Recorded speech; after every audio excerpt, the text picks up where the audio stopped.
Christopher Soto is a poet based in Los Angeles, California. He works at UCLA with the Ethnic Studies Centers and sits on the board of directors for the Lambda Literary. Yes. In 2018, Christopher Soto published Napantla, an anthology dedicated to queer poets of color. In 2019, he co-founded Writers for Migrant Justice with Javier Zamora, Jen Henry Gray, and Annie Liu to protest the detention separation of migrant families. He's one of the reasons we are all here tonight. Please welcome. Vanessa, this is such a beautiful event. Thank you so much for all the work you've put into it. The only flaw was where you put me on the lineup. Thank you everyone for making this possible. So much labor went in, not just in this event, but nationally. I dedicate this reading to my mom, to all Central American migrants and refugees.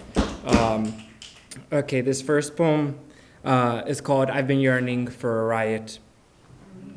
At the Bronx Zoo.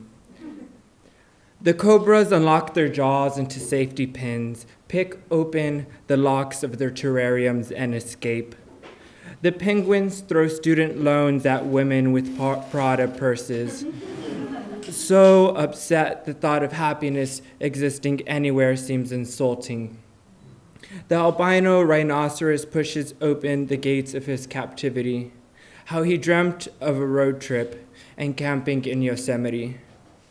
To walk in the valley and let the waterfalls empty their bladders into his mouth. The ram rams open the gates of his enclosure too. The apricot parrot sings the same song of struggle. Anti-capitalism means the rich can no longer control us with their laws. This whole fucking zoo will burst like a Molotov cocktail once the parrot sets flame to the aviary. And then a fly flies onto the spine of a gazelle who's lighting a blunt while resting her hip against the ice cream stand. The alligators are starting to pour margaritas. Alligators used to be enemies with the gazelle, but now they're together. They hijack the stereo and start dancing to Selena's Biri Biri Bom Bom. The pigs, a most anxious of animal, stay locked inside. The pigs are filling their badges, hiding in the mud and waiting for the uproar to pass. Here comes the wisp of tranquilizer darts, humans pushing giraffes whose necks are craned into the shape of a McDonald's arch. And already, we're at the juncture where everyone suspends. We mustn't fold back to cornmeals from the trough. I'm dashing towards freedom. My cheetah crop top turns me into a cheetah. My legs are pixelated in quick motion. Catch me if you can.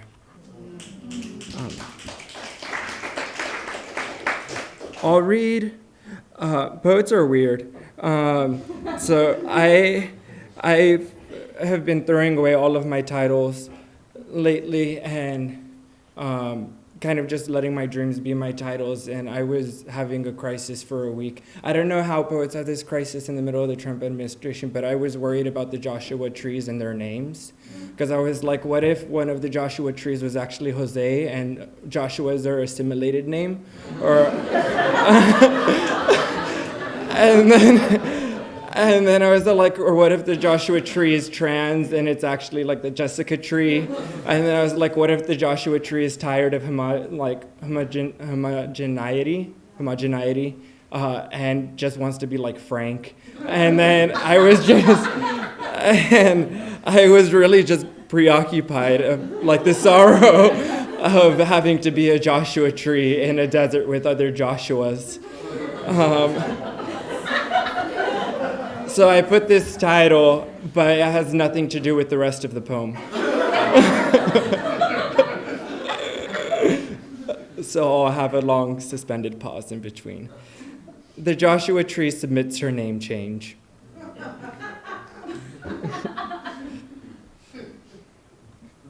She steps across my chest, dragging her shadow and fraying all the edges. My nipples bloom into cacti, fruit, and flower. She eats, then I do. A needle pricks her. I've only seen this woman cry once, squeezed like a rain cloud. She cried because two white men built a detention center from bone and clay. The first bone, my clavicle, the second, her spine. She howls as a fence surrounds her. She coughs and combs the floor, my chest shivering. Inside the detention center, she is named immigrant, illegal. She loses 15 pounds and mental health, and her feet are cracked tiles, dirty dishes. This border isn't a stitch where nations meet. This border's a wound where nations part. Thank you.